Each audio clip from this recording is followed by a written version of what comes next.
Salut, c'est Nzatemo Burundi. Actuellement, le monde fait face aux différents phénomènes environnementaux, parfois extrêmes, comme l'éboulement qu'on va essayer de décrire et proposer une solution.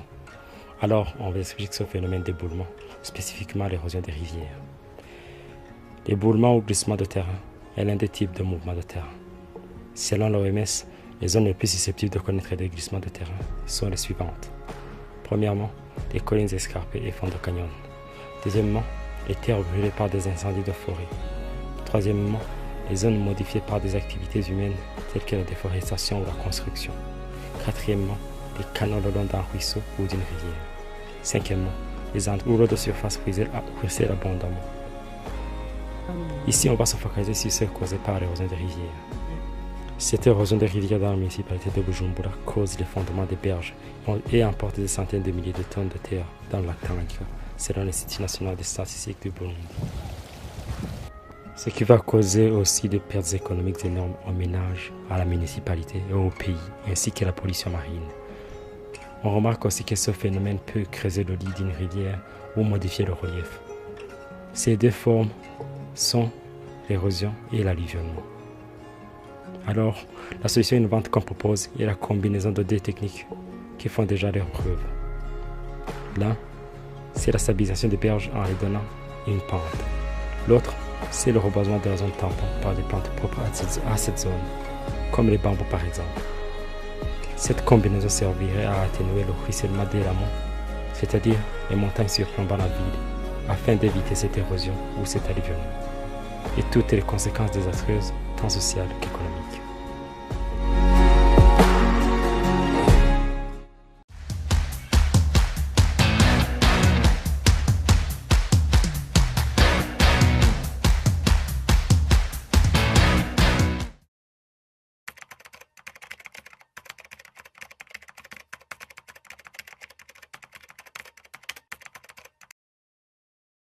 Les étapes par lesquelles on a passé, tout d'abord, on a commencé à définir les méthodes à utiliser et on a opté pour la storyboard.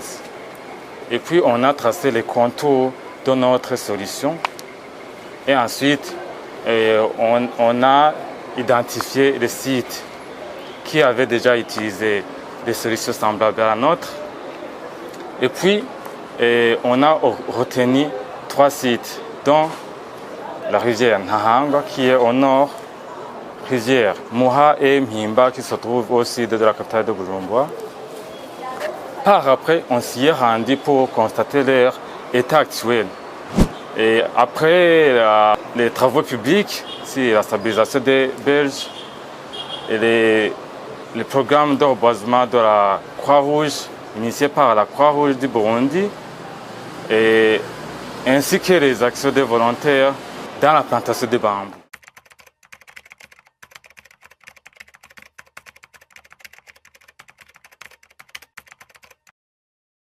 Pour ce qui est des considérations impliquées, notre solution utilise des techniques simples qui ne nécessitent pas beaucoup de savoir-faire, qui sont complexes. Mais aussi, elle est plus naturelle, c'est-à-dire qu'elle utilise peu de moyens. Donc, ça va faire bénéficier à toute la population locale du point de vue financier, par exemple l'utilisation des bambous dans des différentes constructions, mais aussi ça va nous faciliter un suivi rigoureux. Donc, ça serait un cercle vertueux.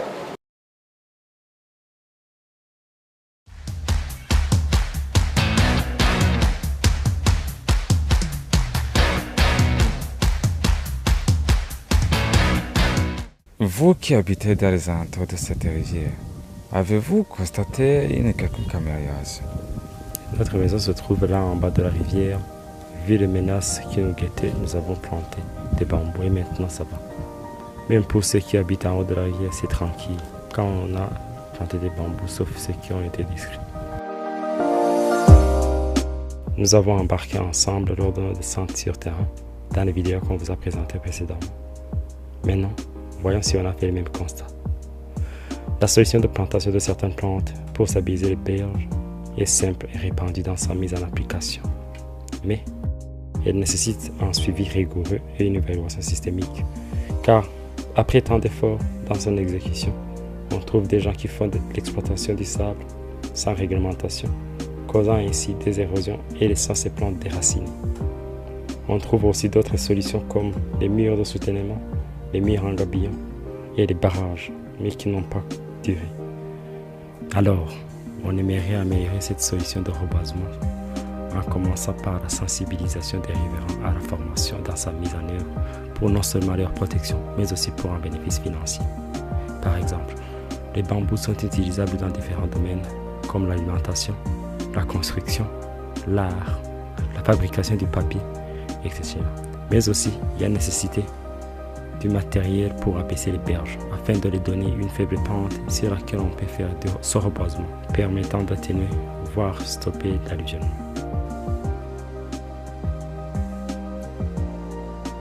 Ensemble, protégeons notre sol.